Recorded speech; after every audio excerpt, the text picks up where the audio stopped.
Today's video is brought to you by Vincero. Hey brother! Holy earwax, you guys! Albus Dumbledore, am I right? I mean, this guy is a total mystery, but also just one of my favorite characters in the entire series. He just has a way of controlling every room he's in. He's invented all sorts of cool magical instruments, and he is weirdly, fiercely polite. By a happy mistake, I arrived at the ministry 3 hours early. But in addition to all that, I believe he had at least one more power that we never even got to witness. I think Albus Dumbledore was also a phoenix. Hey, brother!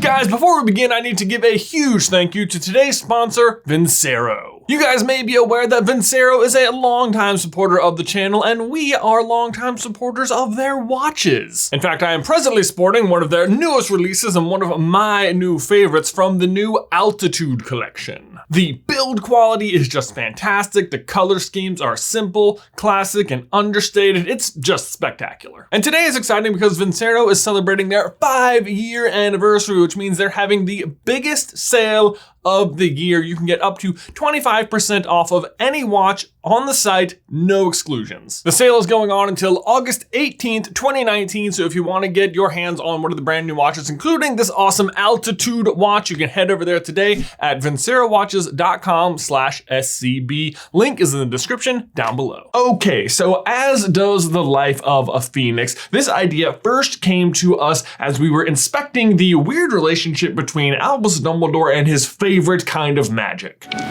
No, not freaking love. I mean, yes, we all love love, and it is what wins in the end. But I think if you look closely, you'll find that his actual favorite kind of magic is fire. Like seriously, he loves fire. You get to see him do it a lot in Order of the Phoenix and Half-Blood Prince. In Order of the Phoenix, he uses it while he's fighting Voldemort, using his wand like a whip to wrap Voldemort in a fiery rope before Voldemort then turns it into a snake, as you do.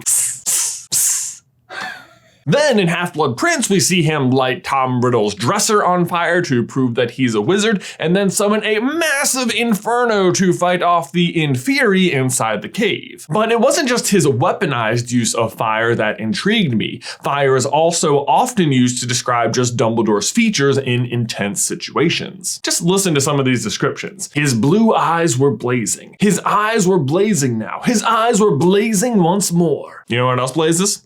Fire. And sometimes they even describe him as if he's actually giving off heat. There was cold fury in every line of the ancient face. A sense of power radiated from Dumbledore as though he were giving off burning heat. But perhaps his most obvious connection to fire is his ownership of his phoenix. Fawkes. Phoenixes are some of the most powerfully magical beasts in all of Harry Potter, and they have a whole host of powers. In fact, you know what? I think I'm just gonna read you guys the passage right out of Fantastic Beasts and Where to Find Them, just so we're all on the same page, which is page 92, in case you're wondering. The phoenix is a magnificent swan-sized scarlet bird with a long golden tail, beak, and talons. The phoenix lives to an immense age as it can regenerate, bursting into flames when its body begins to fail and rising again from the ashes as a chick. It can disappear and reappear at will. Phoenix song is magical. It is reputed to increase the courage of the pure of heart and to strike fear into the heart of the impure. Phoenix tears have powerful healing properties. And what's crazy is that's not even it. The list goes on. Like, Mute, I love you, man, but you keep leaving out a lot of facts about some of these animals, and I don't want to tell you how to sell books or something, but I feel like you know more than you're letting on. It sometimes feels like you feel like putting information in that book might be spoilers to us, the audience, but like, how would you even know we exist?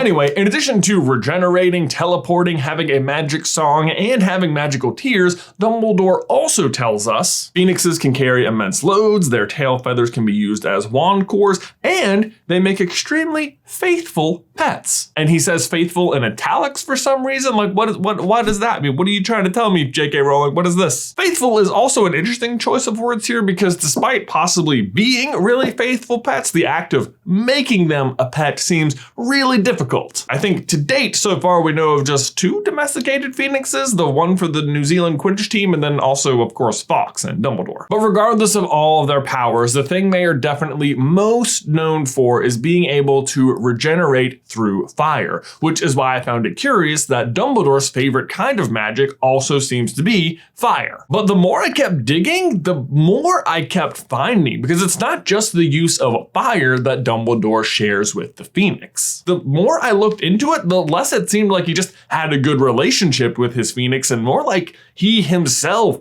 was a Phoenix. But wait, if he was a Phoenix, couldn't he have just come back to life? Yeah, don't worry, I'm gonna get to that because they actually handle it quite beautifully. But first, let's look at all of Dumbledore's other Phoenix-esque qualities, starting with his physical strength. Dumbledore tells Harry that Phoenixes can carry immense loads, and we see Fawkes do just that when he carries Harry, Ron, Ginny, and Lockhart out of the Chamber of Secrets single-handedly. Single-talentedly? I probably use both talents. Double-talentedly? An extraordinary lightness seemed to spread through his whole body, and the next second, in a rush of wings, they were flying upward through the pipe. Now, I don't think Dumbledore is that strong, but I do think he is much stronger than he has any right to be. Take, for example, this passage after Harry returns from the maze. Dumbledore bent down and with extraordinary strength for a man so old and thin, raised Harry from the ground and set him on his feet. Did you catch that?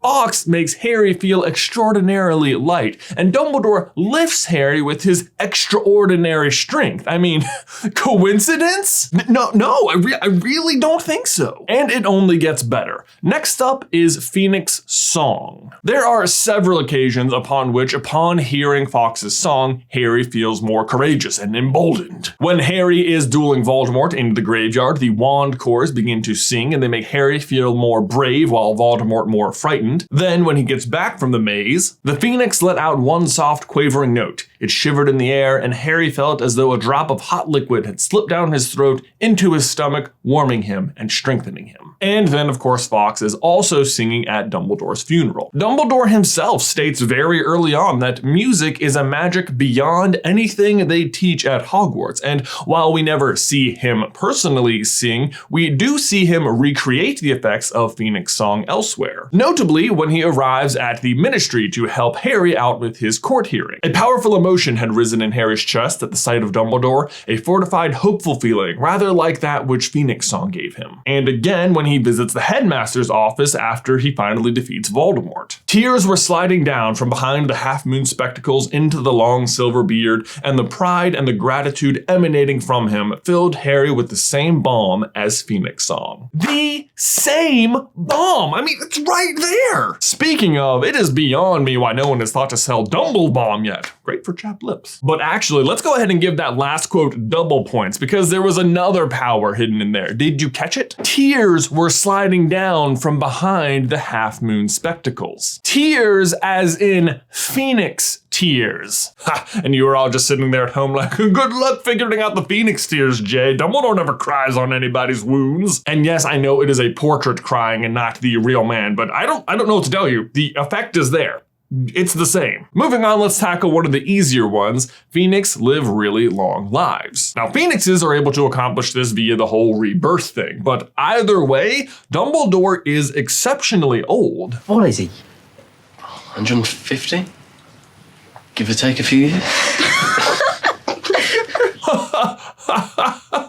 Look at that, they all decided to practice bad laughing at the same time.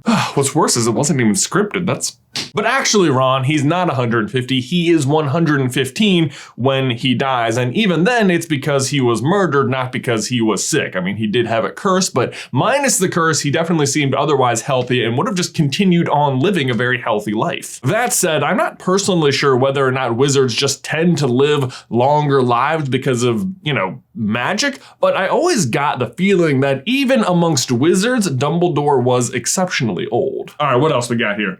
Teleportation. Well, that one's easy because, like most wizards, Dumbledore can just apparate. But that said, there is at least one instance where we see him do something a little more spectacular than just apparate. This happens in Order of the Phoenix after Dumbledore quickly and swiftly defeats Fudge and Umbridge and their cohorts and then grabs a hold of Fawkes' tail feather and vanishes in a flash of fire.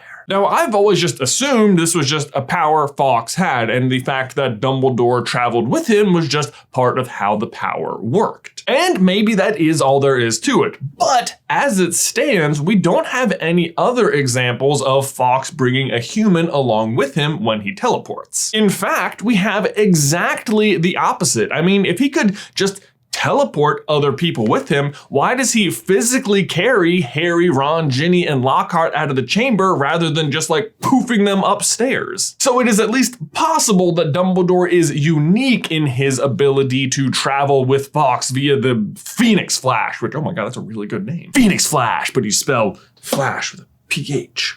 I have to tell you though, learning about this ability does make you wonder why Dumbledore didn't just come with Fawkes to the Chamber of Secrets. Like, come on, man. I swear, sometimes it feels like she was just making up these powers as the characters needed them. That's ridiculous. But that brings us to the final and biggest power of the Phoenix, regeneration, the ability to be reborn upon death. We see Fawkes do this exact thing in Chamber of Secrets and then just grow up in record time to help Harry at the end. Although it's not the fastest I've seen a Phoenix grow up. Despite this power of the Phoenix though, we definitely see Dumbledore die, and he does not come back to life. And yet, even in death, Dumbledore is still acting like a phoenix. At his funeral, Dumbledore's body is laid upon a table for his eulogy, and then upon completion of the eulogy, it bursts into bright white flames. And then, Harry thought for one heart-stopping moment that he saw a phoenix fly joyfully into the blue, but next second, the fire had vanished. Interpret that as you will. Maybe that Dumbledore could always turn into a phoenix, or maybe that in death he became a phoenix, or maybe just that phoenixes are born from the death of people who embodied their traits most purely. And Dumbledore certainly did do that, because Dumbledore was a phoenix. Even the fire he summons in the cave against the Inferi is described not as orange, but as crimson and gold, the same as the tail feathers of a phoenix. Plus, his Patronus was a phoenix. And then, of course, there's the Defense League he founded and led. The Order of the what? The who? The Phoenix. Dumbledore. Personally, I really like the idea that a phoenix is born from the death of someone who purely embodies that of a phoenix, because it just brings a whole new layer of meaning to that poem in Crimes of Grindelwald. A son cruelly banished, despair of the daughter, return, great avenger, with wings from the water. I mean, if Yusuf is the son and Lita is the daughter, I mean, she doesn't despair until this movie, and then almost immediately we see a winged creature appear, and we know who fell in the water, so could this bird actually be the reincarnated phoenix of the actual Corvus Lestrange, appearing to the baby boy he was switched with nonetheless? Then my question for you and everyone else is, what do you think? Was Dumbledore able to turn into a phoenix in life? Did he become one in death? Was one born from his death? Let me know your thoughts in the towel section down below. Again, guys, just want to give a huge thank you to today's sponsor, Vincero Watches, who again are celebrating their 5-year anniversary by having the biggest sale of the year over on their website. That's vincerowatches.com/SCB. You can get up to 25% off anything on the website, no exclusions. This particular one, in case you were looking for it, is from the Altitude collection. But guys, you can check out their whole collection, including men's and women's watches, sunglasses, and other jewelry over at vincerowatches.com/SCB. Link is in the description down below. Guys, thanks so much for watching today's video. Please remember to leave a like on it if you haven't already, and subscribe so you don't miss any future Harry Potter action from us. If you want to see who we think Fawkes' original owner was, you can check out this video right here. Or if you want to see why Harry actually is the Philosopher's Stone, you can check out this video right here. But Ben, that's all we got time for you today, man. I will see you in another life, brother.